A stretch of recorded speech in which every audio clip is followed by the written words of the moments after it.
Hey sports fans, welcome to the Fool Show. Of course, I am Foolish Phil. Just wanted to give a few thoughts after Michigan's 65-54 victory over the Tarleton Texans. And, oh man, this game was interesting to say the least.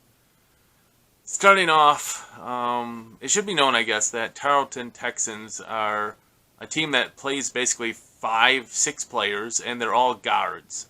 And so they're a swarming team, and it really impacted Hunter Dickinson quite a bit. He figured things out a little bit more, especially in the second half and the end of the first half too, but they really limited him. He only had 9 points, 10 rebounds, but I'll get to how he really adjusted well towards the end. But swarming defense, and I don't know what Michigan was thinking in this game, if they thought it would just be a cakewalk or whatever. But Michigan was just sloppy with the ball. 22 turnovers, I think it is. 22 turnovers.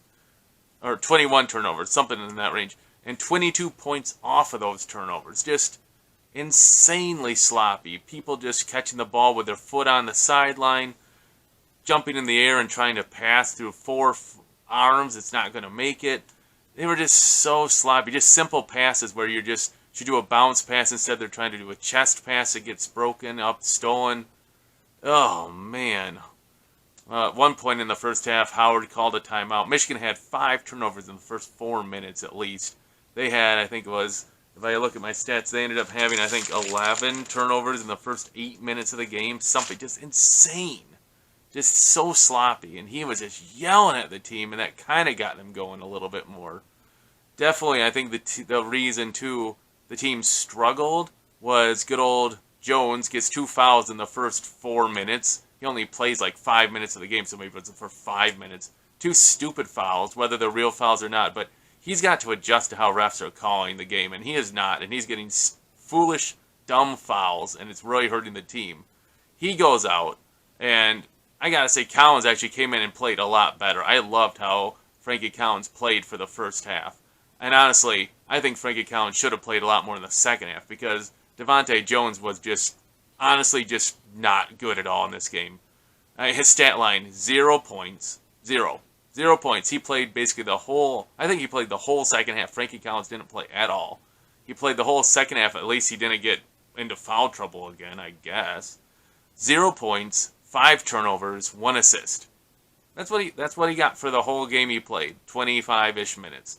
Frankie Collins in 15 minutes of play had 6 points, 4 assists. I don't really get, I guess, I know Coach Howard received flack for playing Houstan like 39 minutes in the Seton Hall game where he wasn't playing good defensively. And now you're having Jones play the whole second half when he's not playing well. He's had sloppy turnovers. He gets a rebound. He gets it stolen from him. He's just sloppy, and he's got to be better than this. And if he's not, put him on the bench. Play the players that are helping you win, not the players that are helping you lose.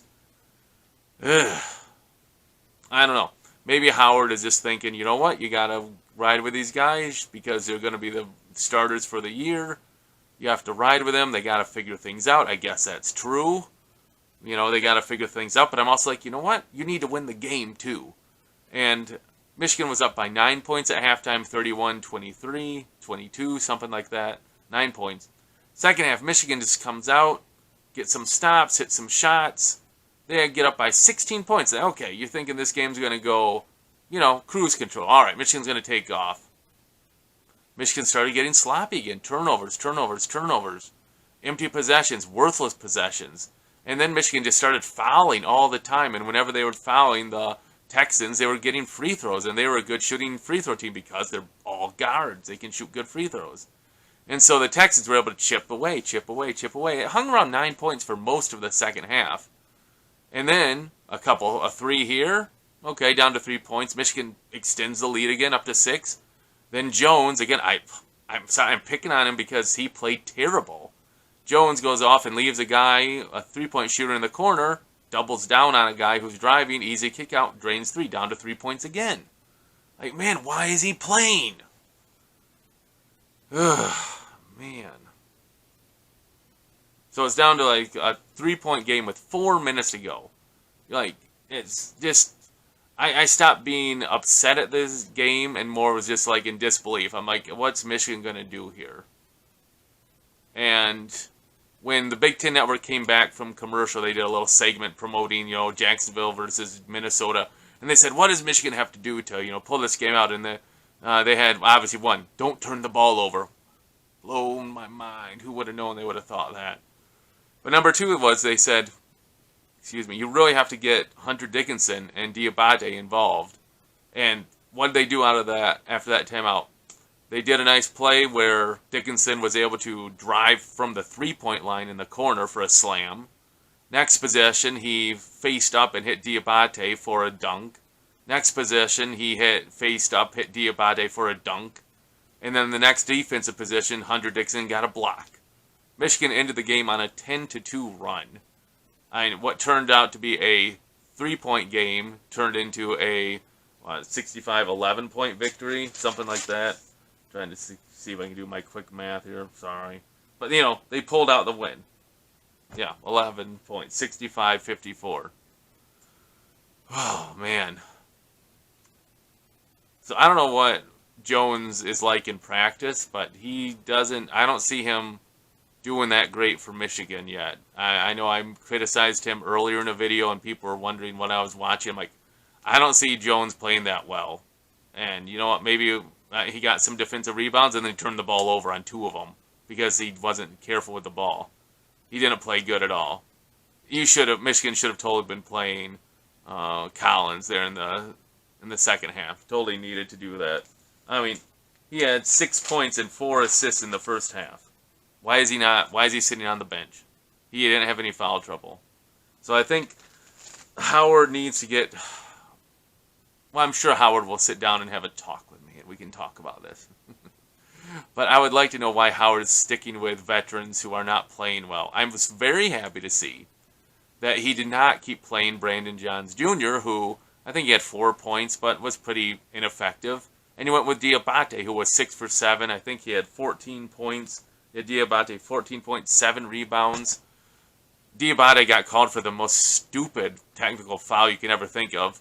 He got a nice dunk, I think it was in the first half, and then he screamed, and he's looking right at the student section, right? He's looking at the student section, yeah, let's go, and cheering, and he got called for a tech. There were 3 or 4 plays in this game where the refs were just very odd, and it just... Again, it is what it is. Reffing in all of sports is terrible. And again, it was, you just shake your head.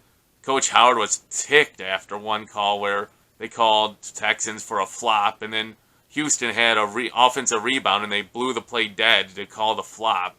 Like, what? We still have the ball. Why are you calling that? Ugh, man. Another thing I want to point out, too. The video feed was talking about it, that in a situation there, Eli Brooks went in for a floater layup and he kind of twisted his ankle. I noted that because after that, he missed his next 8 shots, I think it was. I think it was 4 of 6, or maybe it was his next 6 shots, sorry.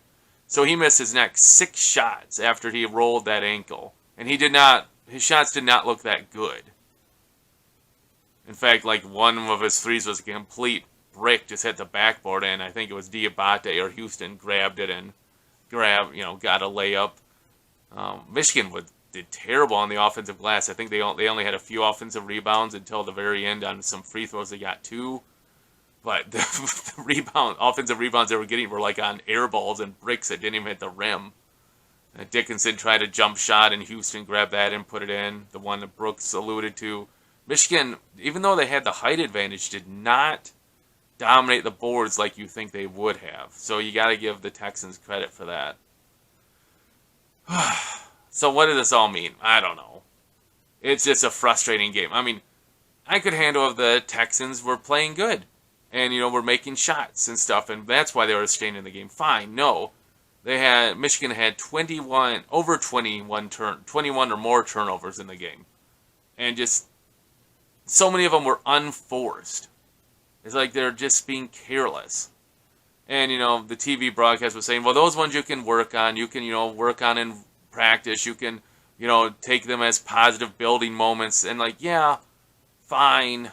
I guess it's growing pains. But again, you shouldn't be having over 20 turnovers versus Tarleton State Texans. Okay? No, you shouldn't.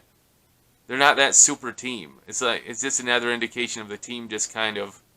The team's not there yet. That's what it always says, right? Michigan, the team's not there. And luckily, it's not March, right? I have to remind myself that. I keep thinking of Michigan as the team that was clicking through all of regular season last year. The team that was clicking and still playing good in the NCAA tournament, even without Isaiah Livers. You know, they still found ways to win. Now this year, yeah, blown out by Arizona, lose to Seton Hall at home. It's a new year. So definitely some positives. Diabate, totally. Double digits off the bench. I think they should have played the bench more. Another positive. Houstan, his shot was looking much better. His shot looked great from the free throw line. He had double figures. He had a double-double, 14 points and 10 rebounds. Eli Brooks is consistent. Hopefully there's nothing wrong with his ankle, because after that he wasn't consistent at all. Hunter Dickinson will be better against teams that actually play forwards and centers. It's hard to post up guards when you get swarmed by 3 guards at once. He made some turnovers. Who on Michigan didn't make turnovers when you have 20-some turnovers? Frustrating game. Michigan gets the win. What do you guys take away from this? Let me know in the comments below. I appreciate that. I'll try to respond as I'm able to. Again, if you like this content, please hit the subscribe button. I'll be doing my Michigan-Ohio State video Saturday afternoon. We'll see how that goes, and hopefully Michigan can pull out the victory. You know, that's why they play the games, right? I know Ohio State should win, but that's why you play the games, right? That's why you play. Otherwise, why would you play the games? Right? So, hopefully it'll be a fun game at least. I'm hoping it's not a blowout. Please don't let it be a Don Brown blowout where we just, you know, get blown out. Hopefully McDonald can have a good scheme and Michigan can stay in the game in the fourth quarter and see what happens. Maybe they'll get a break or two along the way. All right, off topic. Talk about some football there. Again, thanks for watching, and please hit that subscribe, put comments. I'll try to respond, and until I see you guys next time, go Blue.